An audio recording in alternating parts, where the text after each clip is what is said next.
Well, jokes on those people who thought we were uncool in middle school and high school because we banded together as adults and now we have a Twilight podcast with 200 total downloads. So take that.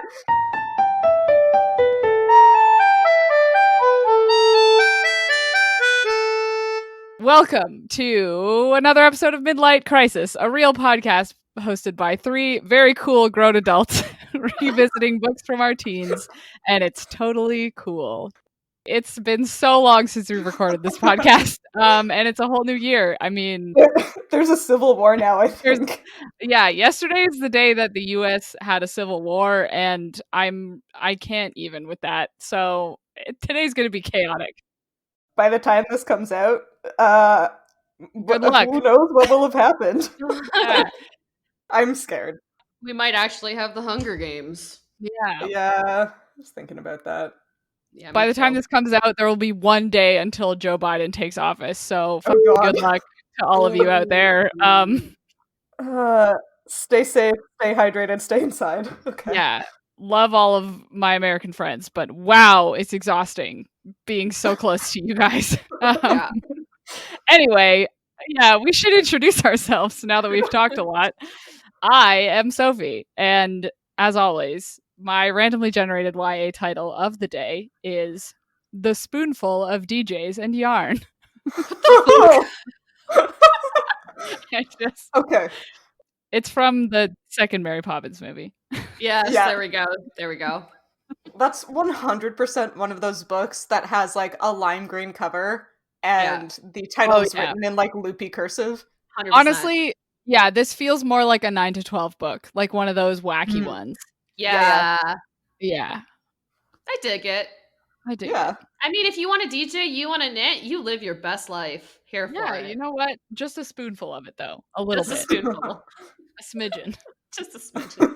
What about you guys? Who are you? Please tell me. I forgot my name in the month that we haven't recorded. No, I'm kidding. My name is Sam, and my randomly generated YA title of today is The Tomfoolery of Gills and Haberdashery. Wow! Those are two very good words. I know. Gills is pretty good too, but we're biased. Yeah. It's kind of a lot altogether, I will say. Yeah. I was really scared I was not going to pronounce haberdashery right. You got there. No, I think you got it, yeah. Honestly, that sounds like just a tomfoolery makes it sound like a weird name for a group of animals. Like a tomfoolery of like toucans or something is like one of those weird facts where it's like, did you know a group of toucans is called a tomfoolery?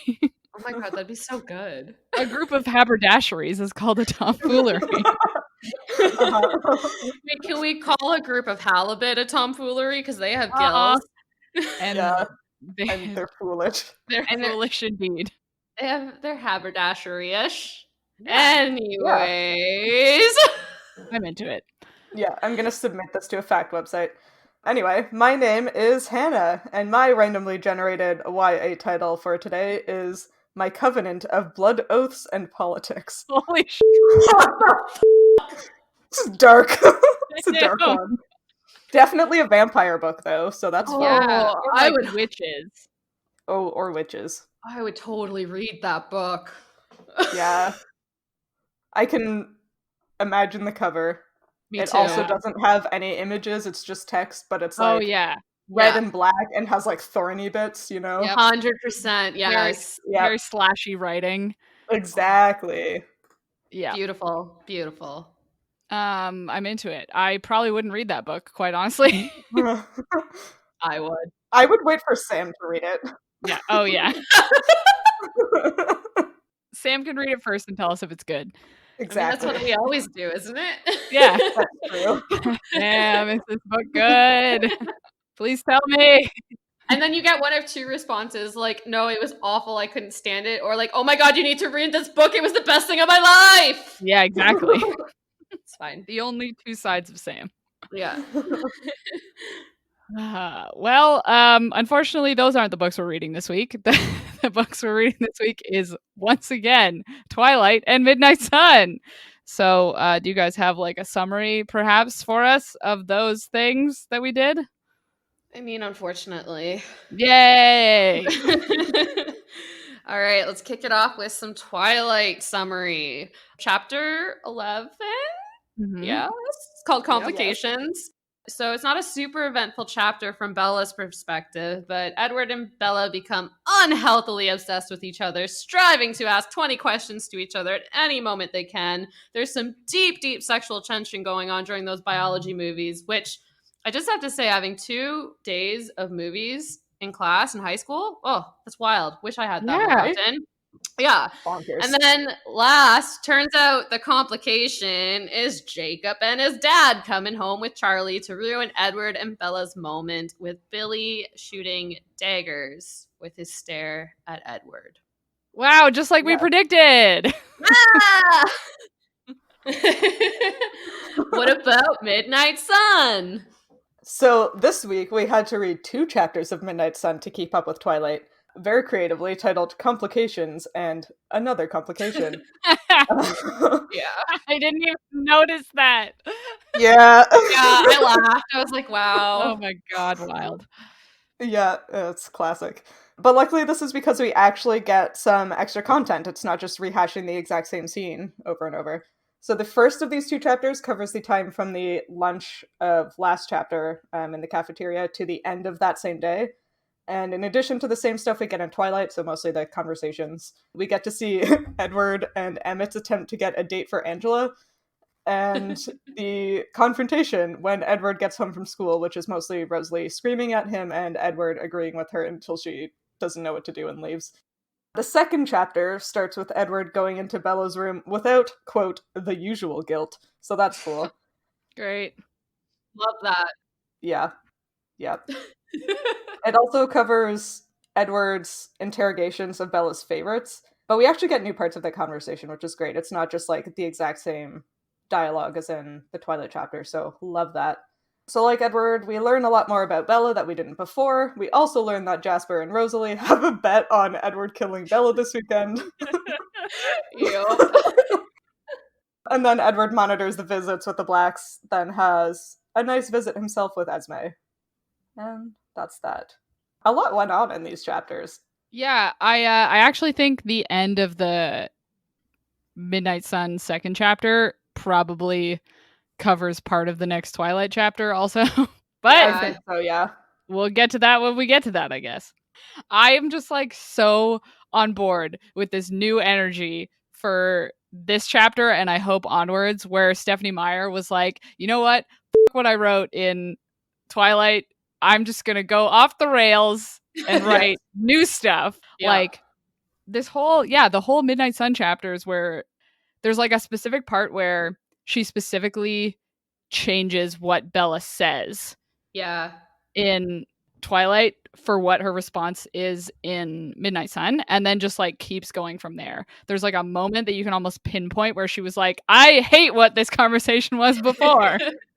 And then just goes into a new thing. And the new conversation is so good. It is really good. Mhm. I really like it.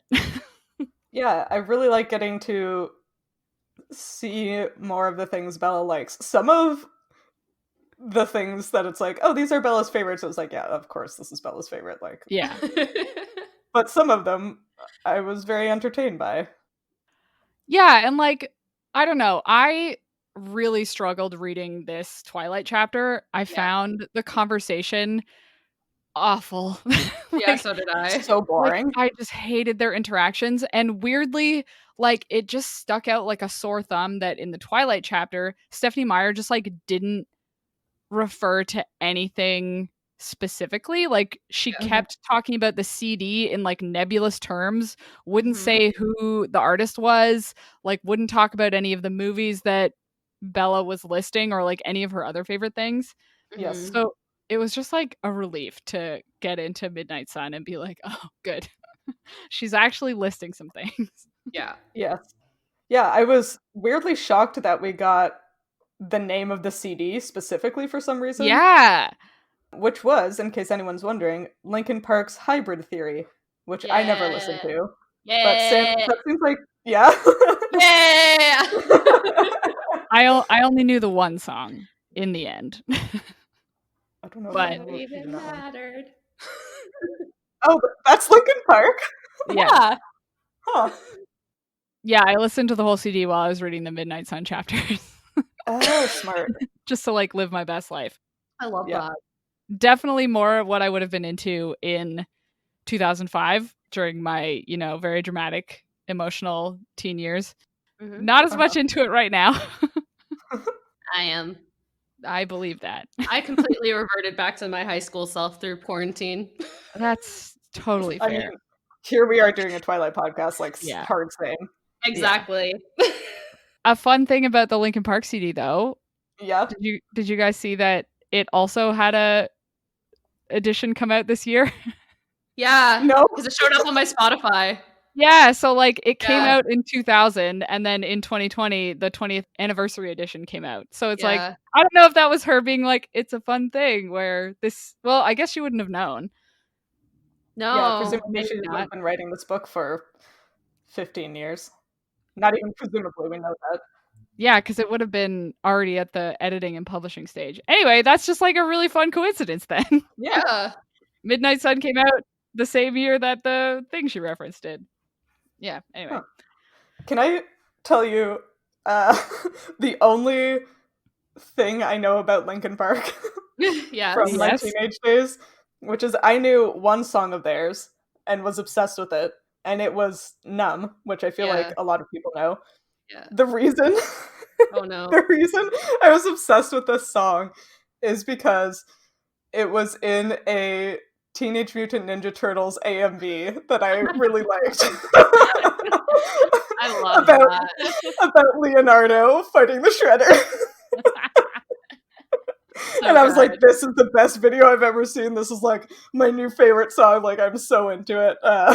That's amazing. so yeah. good. Oh, So good. my It's- God. I did recently rewatch it. Good. I'm glad. Mhm. It's good. Mhm. Did anyone else like go on a deep dive of all the things she mentioned to make sure that they came out before 2005? No. I only did a couple, but yes. Yeah, I was like, I just want to make doubly sure. I didn't find one. So the only thing that I found is that she specifically says like, oh, Pride and Prejudice the movie is one of her favorites, but only the 8-hour or whatever version with Colin Firth. Yeah. And the other version didn't actually come out until November 2005, which is after when Twilight was published. Oh.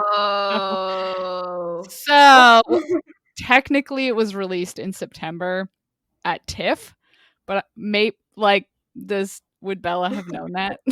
This would have been going on around like what, October? Because it was the start of a school year. So it would have been I like think it was October. January. Was it? Yeah, I think I looked that up in the first chapter. Oh, okay, then never mind. I might be wrong, but I think it was. Oh yeah, because the grizzly bears are coming out of Yeah. hibernation. Yeah, so it's spring. Right, yeah, Oh. it's spring. Yeah, okay, take Well- it back. Unless it's 2006 or later. Yeah, that's what I was going to say. Maybe this book is set in 2006? Yeah. Maybe? Uh, I don't know. wait, no, we do know. We can know exactly because Edward died during the Spanish flu in 1918 when he was 17. Yeah. And it has been Oh. 100 years. It's been exactly Yeah. 100 years.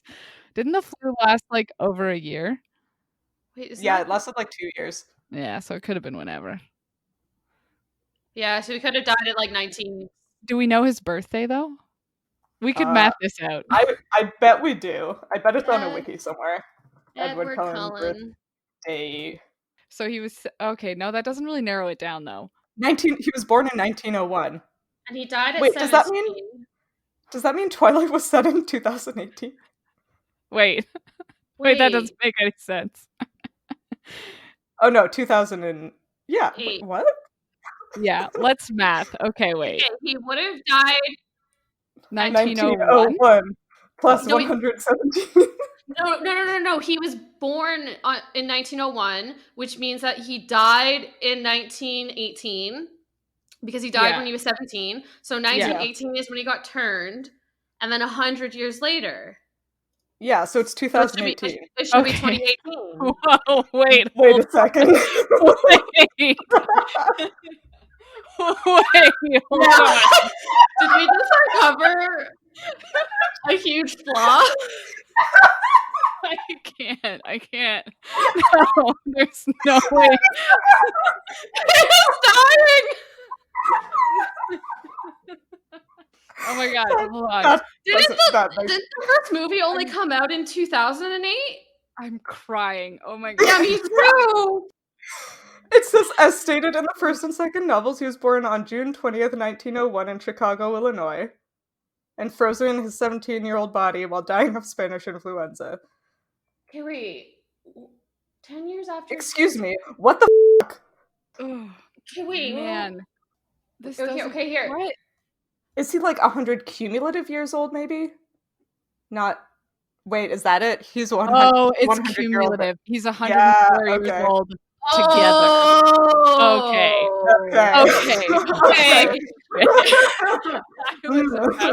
I was about to lose it. But that's okay. Yeah. Alice is f***ing on TikTok. Oh my god, she would be. Whew, okay, I need to calm down. That was way Yeah, me too much. too. That was a lot. Oh wow. I just want Twilight set in 2018 now. Okay, no, we're fine.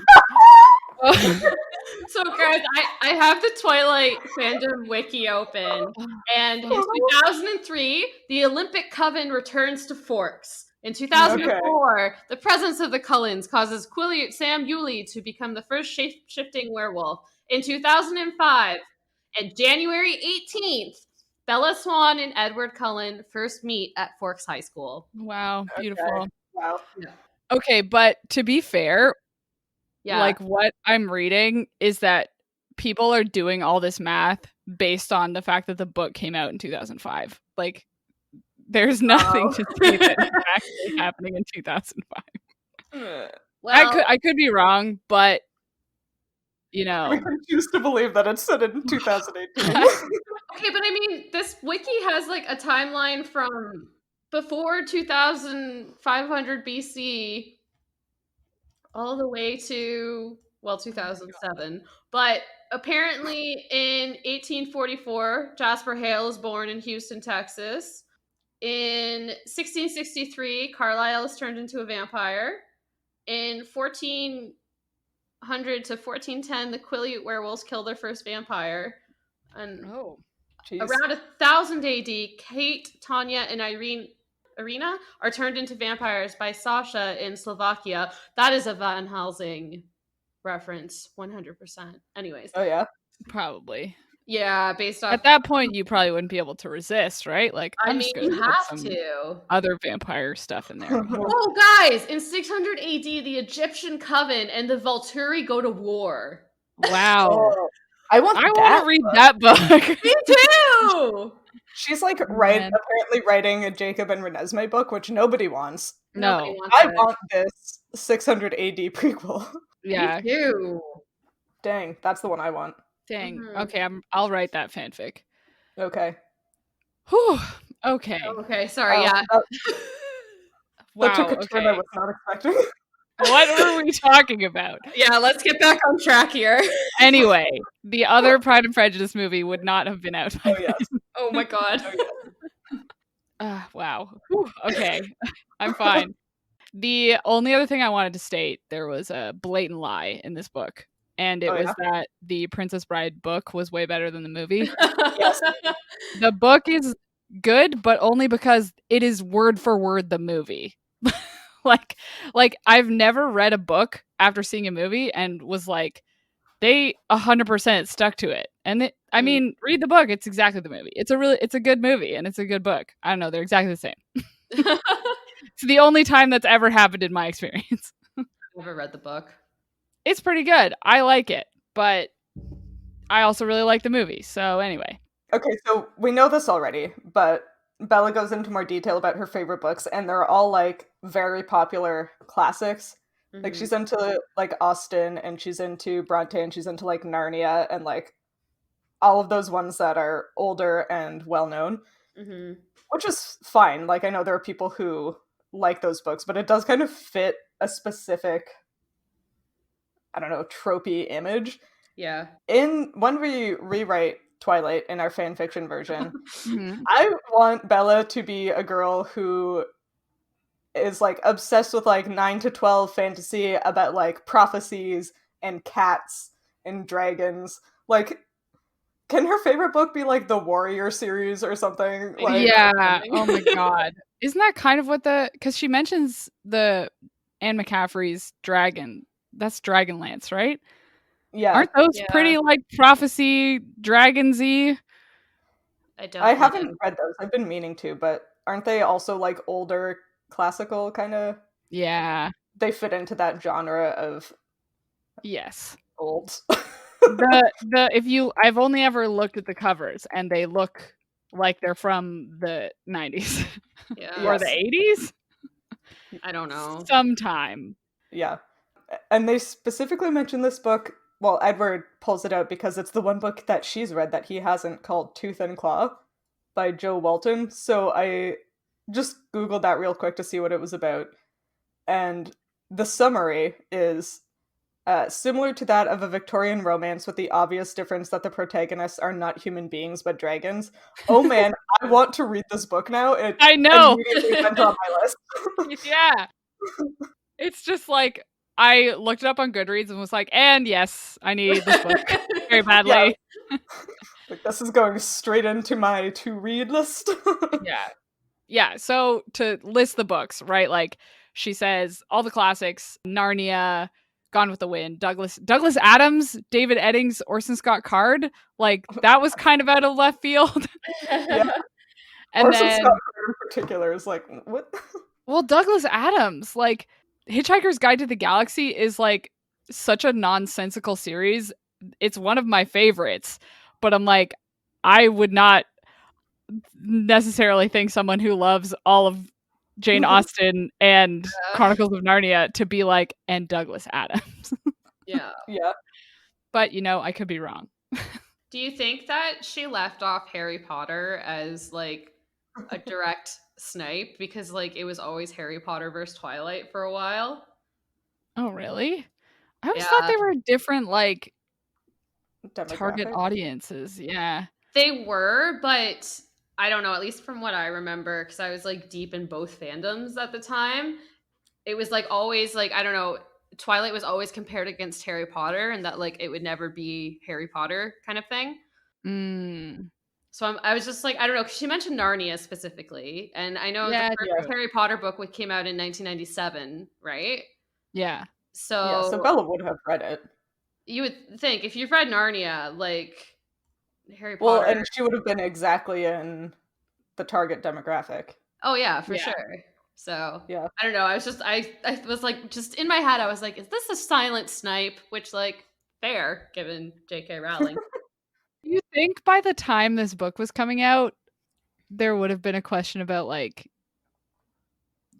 saying Harry Potter in your book, you'd have to like pay J.K. Rowling's estate? I wonder. Probably. Maybe that's why she's just like, nah. No, maybe. That's a good point. Who knows? I figured she was just picking these kind of like generically popular books. Yeah. Just because they're generically popular and not like, I mean, people really like Hitchhiker's Guide to the Galaxy and some of these other ones. Yeah. But it's not as rabid as things like Harry Potter or Twilight or like The Hunger Games later. Yeah. Like I just want to know, is Tooth and Claw like Stephenie Meyer's favorite book? I'm guessing these are all things that Stephenie Meyer likes, and that's why Bella likes them, honestly. Yeah, a lot of them are just like you said once, that like, oh, everyone read these in school or whatever. Mm-hmm. The question I have about this, and carrying on with like all of the other answers to the questions that Bella gives, is did she know these things before she wrote Midnight Sun? Or did she get to Midnight Sun and be like, actually, what is Bella's favorite candy? Yeah, I wondered that. Yeah. Related to that, I read this chapter and was like, this doesn't feel like the Bella we were meeting in Twilight. Yeah. Yeah, some of this seemed like, I really enjoyed these chapters, but some of the characterization seemed a little odd. Yeah, like I started being like, oh, I'm so excited to like learn more about Bella, and I was like, it's almost like by picking these movies and books, she's building a character that wasn't the character she built in the first book. Yeah. Yes. Yeah, one of Bella's favorite movies is The Empire Strikes Back, which, like, obviously is an amazing movie. I'm so Obviously. stoked that Bella likes Star Wars, but also Bella likes Star Wars. Yeah. You know? Like, does she... Okay, wait. She's read all this sci-fi and fantasy and doesn't know what a vampire is? I mean... yeah. Questionable. That's gonna be the suspension of disbelief thing, right? Yeah. Also, okay, wait. I completely forgot that she listed Monty Python and the Holy Grail. Like, that is also such a wild card. I know. So shocking for Bella. Just, really, Bella? Really? Like, can you imagine Bella laughing at slapstick? Oh No. my God. Or, like, very dry English humor. Like, No. I don't think she would find... Okay, but it's fine. I honestly felt like it was just like a bunch of Easter eggs. Like, oh, let's just pick this popular thing and this popular thing and this. And I was like, really? I agree. Like, Yeah. okay. Yeah. Although she did list one of her top travel destinations as Prince Edward Island because she likes Anne of Green Gables. And, like, as a Canadian, I was probably a little bit too psyched about that. Yeah. Like, yeah, Prince Edward Island is great. Everybody should go there. Their beaches are fantastic. I just wanted to say, like, started off really strong. I need to stop swearing. Started off really strong with the, like, vivid sense memory of a TV on wheels and VCR getting rolled into the classroom. I was like, wow. Yep, I wrote that too. Yeah. I was like, I am there. Like, I'm existing in that room. Mm-hmm. I know exactly what this is like. Okay, that leads me to a question that I had reading this. In both Edward and Bella's chapters, they talk about, like, as soon as the lights go off, there's this, like, crazy, like, electromagnetic humming between them, this wild, like, secret horniness or whatever. I'm like, what, why? Yeah. Is it literally just because they're horny in the dark? Like, I don't get it.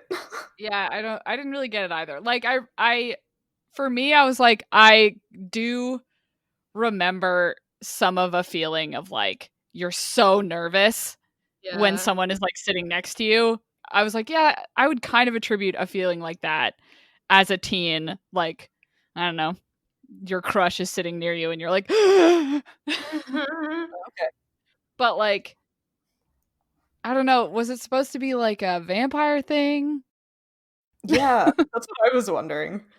I think it's just they got horny. Emotionally horny? They're just emotionally horny for one another.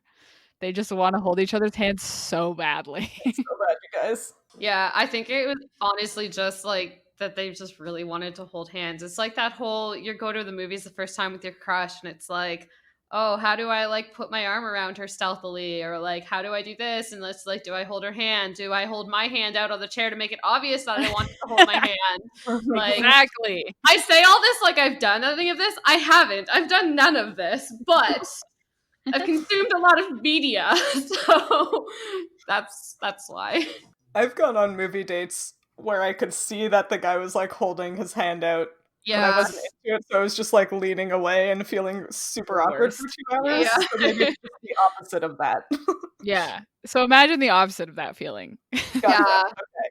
Now I get No, it. it was weird to me because, yeah, when I started it, I was like, oh yeah, that feeling, like, when you're really excited that, like, your crush is near you and you're 17 and you're like, wow, this is amazing. Should we hold hands, or is he looking at me? And you're like, also, which happens in this chapter, like, overthinking every single move and word and everything. But the longer she went into describing it, and especially in the Midnight Sun chapters, it turned like, oh, there's something, like, physically happening here. Yeah. like it's not just them being nervous. It's like, no, there's something that they both are feeling that is, like, a thing. Yeah. She made it seem very physical. Yeah. Which is what was tripping me off, I think. Yeah, and I'm wondering if it's like, A vampire? Yeah, like Bella's powers, maybe. Does she has powers when she's a vampire, right? Yeah, We've but they're been over shield this. powers. Maybe it's to do with the like how vampires are supposed to be super attractive to their prey, right? Maybe it's Yeah. an element of that, where whatever he's doing is vampirically drawing her towards him. Yeah, and that's what I was thinking, like, maybe it's her, like, human reaction, like, being like, "Oh, shit, there's a vampire," you know? And, like, Hmm. I don't know. I don't know. Maybe they'll explain it later. Yeah, Maybe. maybe. I think Edward like tried to explain it as just because the dark is mysterious or something like that. Yeah. But I don't. That doesn't really do it for me personally. Yeah, I still don't understand it. Even if it's hand wavy vampire magic, I need more than this. And Yes. maybe vampire magic. Exactly. There were a couple moments in the Twilight one that the that made me like laugh. Just the way things were phrased when Mike is talking to Bella about Edward and he's like trying to be all protective and he's like, he looks at you like you're something to eat. Uh-huh. and like Bella laughs and I don't know. I was laughing very hard at that because like as a 29-year-old human, I'm like, in like romance scenarios, people use that kind of description a lot. Like it's not it's like if you're going by that, then like every lead male character in every romantic situation book is a vampire. Literally, the first book I've read this year had that exact line of dialogue. Yeah. In a sense to romance, and I was just like, it's used so often that when I read that line, I was just like, yeah, you want it's to always date her? like hungrily or like the over dramatization of like they need you to live, so we're equating it to hunger. It's like it's still like in every book ever. Yeah. Okay, can I say something about that? I thought that was going to be one of those things where it's like, oh man, we're going to get to see Edward's perspective in this in so much detail. He's going to be like agonizing about this phrasing and being all Edwardy about it. And I was like, I'm excited to see Edward's reaction to hearing Mike say this to Bella. Literally, the reaction in Midnight Sun, all it is I cringed. Are you kidding me? We have like 2 full chapters of Edward being the biggest drama queen on the planet, and like the one time where it's like, oh, I really want to hear Edward's like angsty drama queen thoughts about this one specific line. He doesn't have any. Are you kidding me? I feel so deprived. Oh my god. We've been spoiled thus far. Yeah, he's like literally just undergone like being raked over the coals by Rosalie, and then he's just like, eh. Yeah. Well, he spends like the entirety of the first Midnight Sun chapter basically moralizing every decision that he makes, right? Like his whole thing is about how he can't just want something, it has to be morally objectively good. Yeah. So when something comes up to like remind him of the fact that what he's doing is not morally and objectively good, he doesn't react. Mm-hmm. Like some of the writing decisions in these books just confuse me. Especially because it's coming from Mike's mouth. Right? You think he'd get like angrier, and I guess like later we get like, oh, Mike is pissing me off or whatever, but like it's nothing. It's just like cringe. Well, a lot of it's cringe. So weird. Yeah. Okay, no, the most absolutely cannot hold a candle to the most cringy part of this book, which is when Bella says her favorite gemstone is topaz. Oh my god. Because that's the color of Edward's eyes right now. I thought it was so cute how both of their favorite colors are each other's eye color. It was like, oh, this is dumb, but like it's really cute. I turned away from my book while I was like, I can't right now. I'm gonna cringe into the sun. I was like, this is the teen emotions I was here for. Yeah. I love the color brown because it's the color of your eyes. I was like, oh. Yeah, I mean, if anyone actually said that to me, I'd probably swoon. Yeah. That's fair.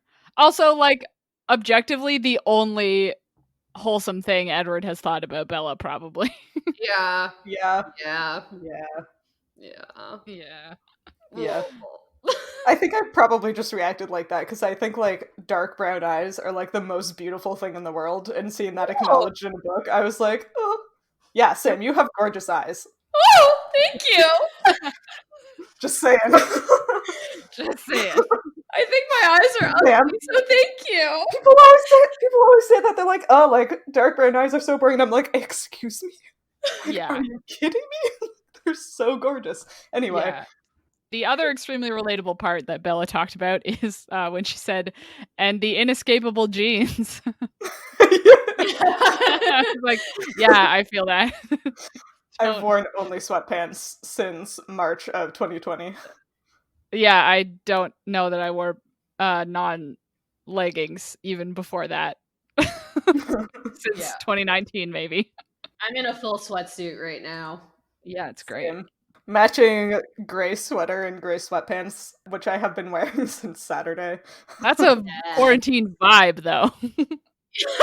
All right, should we get back on track? Yeah. I guess so. I don't know. I had a fun time reading the Midnight Sun chapters. My first note is just like a very big "aww" because it's the part where Edward is like, "No one has a better brother than mine" when he's talking about Emmett. Yeah. I was That's like, what I was gonna say. "Aww." That was so cute. Yeah, my thing was gonna be, I bet you guys can't guess which one specific line just made me coo. It's this one. Oh, it's so cute. But also, why are Emmett and Edward in the same class? Emmett's pretending to be a year older than Edward. Oh, Edward's an advanced placement? Is he? In advanced Spanish? maybe Emmett's really bad at Spanish. I mean, that track. I think I saw a TikTok about how Emmett would like deliberately fail classes so he could be in the same class as Bella after she becomes a vampire. That rings a bell. I feel like that is a thing. That's hilarious. Yeah. I just like the whole scene where they're trying to get Ben to ask out Angela. Oh, it was so good. It was good. It was just like nice. I was like, because it's been a month and I don't remember what happened in the last chapter, Edward's not that bad. Yeah, right? For context, because Edward's been trying to like find something nice to do anonymously for Angela, and then he realizes that she has a crush on this kid Ben, and he also has a crush on her, but they're both too shy to ask each other out, because for both of them, their only character traits are quiet, nice, and smarter than they seem. Mm-hmm. Yup. Yeah. But Edward devises a plan with Emmett to make Ben jealous by making him think that Edward wants to ask Angela out, but Angela likes some guy named Ben instead. It's very ham-fisted, but very cute. Yeah. But did either of you read this and just like in your head be like, but everybody knows Edward is like obsessed with Bella? And Yeah. I'm like, in a small high school like that, I'm like, everyone would know. So if I was Ben, I'd be like, wait, what the fuck? You're cheating on Bella? I need to also stop swearing. But I don't know. I thought it was like funny, whatever. But at the same time, I was just like, this is so unbelievable because the entire school has never seen you be interested in someone. And like, you're literally attached to Bella at the hip. And I find it very hard to believe that Ben doesn't believe that. But then again, 16-year-old boys are oblivious to everything. So maybe. Except for Maybe. Bella, apparently. Yeah. I think this is the first day that they're attached together, though. Like, I think this is still the first day that he picks her up. Isn't it So maybe Ben didn't notice second? yet. Oh, maybe. No, it's the same day. Oh, oops. Yeah. But still, like, everybody noticed them in the cafeteria together. That was, like, the whole plot of the last chapter. It would have made more sense if they made it. Are Emmett and Rosalie, are they pretending to be siblings or are they? No, so Emmett, Edward, and Alice are pretending to be siblings, and Rosalie and Jasper are pretending to be twins. Oh. They're all pretending to be adoptive siblings, Yeah. which, like, I don't know why you wouldn't just be... Or no, wait, no. Rosalie and Jasper are pretending to be foster kids, so they're not technically... Yeah. Okay. Because I was like, Could you have then just been like, pretend it's Emmett who wants to ask Angela out? I think everybody knows that. They're dating. I think it's pretty obvious that it's like Alice and Jasper and Rosalie and Emmett. Okay. Yeah. Sure. Was anyone else also annoyed by the persistent Jasper erasure in these chapters? Yeah, Yeah. he just like everyone's talking about him and he's not there. He's not there. Has he even had a line in like the last however many chapters? Like I don't remember the last time he had a line. Like I think he's had 2 lines total. Yeah. I'm salty In about this Midnight because it's the Sun most only. interesting one. Yeah. Anyway. Yeah, he's just off screen betting against Bella's life. That made me laugh out loud. Me too. Yeah. I had to read it twice because I like didn't really understand what was happening. But when it was just like I was trying not to think about that. When Edward first realizes that there's a bet going on, he overhears it in Emmett's thoughts. And then he's just like, it was still 14 minutes until I could punch him. I also like that Emmett calls Edward out on being smug. Yeah. Fuck that guy. Yeah. The other, I just had like at the end of the first chapter of Midnight Sun, when Edward drops off Bella, he's like, oh, I'll see you on Saturday morning. And she's just like, oh, well, like, don't show up with your car. That would kind of give it away. And he's like, there won't be a car. And she's like, what? And he's like, there just won't be a car. And then he like very dramatically like leaves. And there's a huge implication that like it's a vampire thing, that there won't be a car. But Yeah. I really just wanted it to be like Carlisle dropping Edward off for like his play date with his friend. Oh man. I hope that's what happens. That would have been really good. I just think that would be great. Have a good so day, good. sweetie. Not that I'm just bound to be disappointed. Yeah, I think so. Mhm. Alas. Okay, I mentioned earlier, I found Edward's characterization to be kind of weird in this chapter. Mhm. Part of it is that, I don't know, I feel like Stephanie Meyer was almost like stuck by the dialogue she chose the first time, because a lot of what Edward says is like quippy and flirty and jokey, and his internal monologue is absolutely nothing like that. Like, nothing he says out loud to me fits with what he's thinking, and it's so jarring to have him like make a joke when you've just read 4 paragraphs of him like waxing poetic about how Bella's turtleneck fits her so nicely or whatever, and then he makes a joke. Yeah, It's so weird. it is weird because I mean we've talked this to death, but it's like he keeps going from super into this to like, oh god, I'm the worst monster, I'll ruin everything. But it just seems like he was going on like this upward slope to like, oh, maybe it's okay that I'm enjoying being with Bella. Maybe this is fine. Like, I'm having a good time. And then he just like tanked back into, I'm going to murder her and I'm sinning and this is all terrible. And it doesn't really seem to fit because in the conversations, like you said, it seems like he's still going towards having a good time hanging out with Bella. Yeah. But in his head, it's just like all dark and terrifying. Yeah, it's so odd. And it doesn't, you don't get the impression that he's trying to like put on an act for Bella of like being jokey and funny or whatever. So it's like portrayed as these are Edward's thoughts, and like Edward just says what he's thinking, but then what he says doesn't line up with anything that he's been thinking. Yeah. It seems like there was a better way to like marry the old dialogue with this like new characterization we're getting of Edward. But it just doesn't quite land for me. I found it kind of jarring.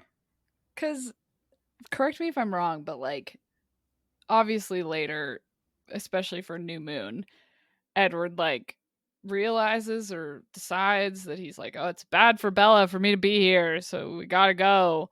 Which like feels kind of like where this internal monologue is leading, right? Like it's sort of like building and building and building. Yeah. Definitely.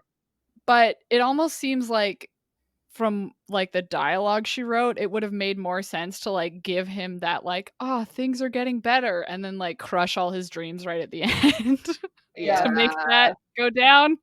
Yeah. Because it just like it's like, oh my god, how much worse is it gonna get if he's going on this trajectory? Well, I honestly keep reading it and I keep wondering when it's going to be that point where he decides he's leaving. Because I have a feeling it's going to happen in Twilight, like before New Moon even happens, that he basically sets in his mind that, like, this isn't permanent. I'm just going to, like, stay till the end of high school or something and then, like, let her live her life. And I'm curious to see if that does happen. And if so, at what point, how long does, like, Edward lead her on? Thinking that he's still going to be around, and then New Moon, obviously we know what happens. Yeah. There was a lot of stuff in these chapters in particular that to me foreshadowed, or not even foreshadowed, but like laid the groundwork for a lot of what happens in New Moon. Yeah, I liked how nice Edward was about Jacob. Yeah. Oh, that's what I wanted to talk about. No, I knew there was something, but I couldn't remember, and I forgot to write it down because I went and took a nap. No, I also, with the way he was like, oh, like, that's a sweet. What did he say? Oh my god, I need to pull it up. He says his mind is pure and open, which is exactly what I thought. Yeah.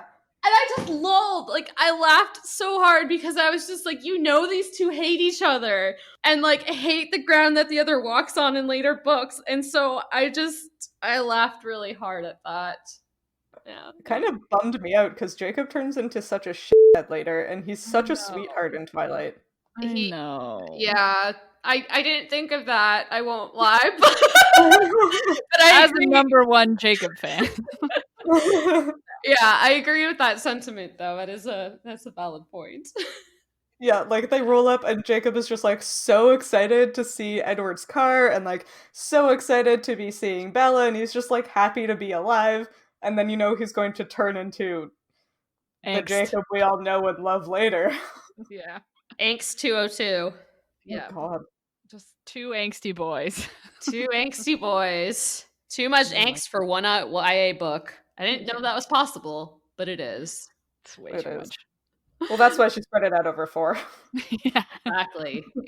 Gotta keep him coming back for more angst. Anyway, Sophie, did you see that there's a good moment for Ed talks?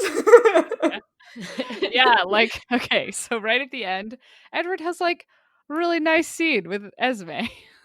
Like, it's pretty nice. I also just, before I get into it, I like two of the Cullen family just being like, are you gonna keep Bella away from us forever? Like, right, true family dynamic being like, introduce us to your girlfriend. Yeah. We need to meet her even though you've only seen her for like 2 days. I love how Esme points out to Edward, like, why are you fighting with Alice? She can literally see the future. Yeah. It's like, yeah, this is a very good point. Why are you fighting with Alice when you know she knows exactly what's going to happen? She literally can't be wrong. Yeah. Okay. Yeah. Just to go a tangent here, that's part of the reason why the like characterization of Edward here is so weird to me, because like he has all of these family members with like literal magic powers telling him that like, yeah, you can just kind of like, yeah, go for it. Like there's like, I don't know where he got this feeling of self-blame and hate, because no one in his family is forcing it on him. Yeah, no one's been teaching him this. And so like, I don't know where he's getting it. Anyway. I don't think we really have time to get into it, but I have things to say about this later. Okay, we'll get into it for sure. But yes, let's do the Ed Talks, where we hear only what another person in the room would hear when Edward is listening to thoughts. It's kind of weird because she does come in with some words at certain points, but starts with Esme asking, "How are you, Edward?" And he answers, "I'm not entirely sure. It's up and down." Silence. Edward saying, "I caused my own pain. It's not her fault." Silence. "I am what I am." You blame Carlisle? No. It's not all suffering. Yes, when I'm not getting in my own way, she does indeed. And then Esme says, well, then that's all right. Jesus. Infuriating. Yeah. That would make me so mad. Just like, what are you talking about? I didn't realize how emo that conversation was until you read it out loud like that. Yeah, it's very emo. Yeah, I was literally like, oh, did you pull that out of my 2008 diary? Yeah, right? Yeah, right.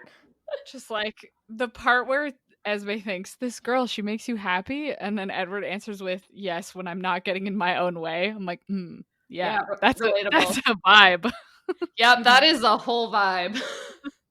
I got a lecture on that from my mom over Christmas. Oh no! Oh no. Just like, stop sabotaging your own happiness. And I was like, I will not. Don't tell me what to do. I mean, I watched a TikTok that told me that I'm avoiding real connection because I like the chase of the person who gives me attention maybe once a month. And for me, I'm like, I'm going to change them. I'm going to do it. And I am my own worst enemy. So alas. And then we found out we're all Edward. I am Edward. Great. Damn. I hate that for me. I hate that for you. I hate that for all of us. Yeah. Be the opposite of Edward in your own life. Come on, guys. Yeah. Be the anti-Edward. I mean, the anti-Edward is Jacob, and I don't think we want to be that either. I don't want that. We could be Twilight Jacob. Twilight Jacob is a delight. Yeah. I'm into that. Okay. Wholesome. Pure and open. Or whatever. Wow. Do you guys want to take some guesses on what's going to happen next time? Oh, what's the chapters called again? So in Midnight Sun, it is called, I just had it open. It's called Closer. And then in Twilight, it is... Closer? Balancing. Oh, yes. It's balancing. Balancing. I mean, we kind of know what happens in the Twilight one, because it leaked into the end of our Midnight Sun chapters for this week, right? Right. Yeah. I mean, the title Balancing makes it seem like Bella has to deal with Charlie knowing that she and Edward are seeing each other? Maybe? I thought it was going to be about Billy Black, because he shows up and he's aghast that Bella is with a Cullen, because he knows that they're vampires. Right. My thought was that she has to try to balance being like normal for Charlie and Jacob while knowing that Billy Black knows that she knows. Yeah. Maybe? I mean, it could be not that. I don't know. I just want the meadow scene. I feel like that's... Yeah. I'm getting impatient. Do you think the next Twilight chapter is just that? It might be. It Part- might be. We might have to. What are the ones after? Confessions? I'm cheating. I'm looking at the chapters that come after these chapters. Yeah. Oh, it looks like we have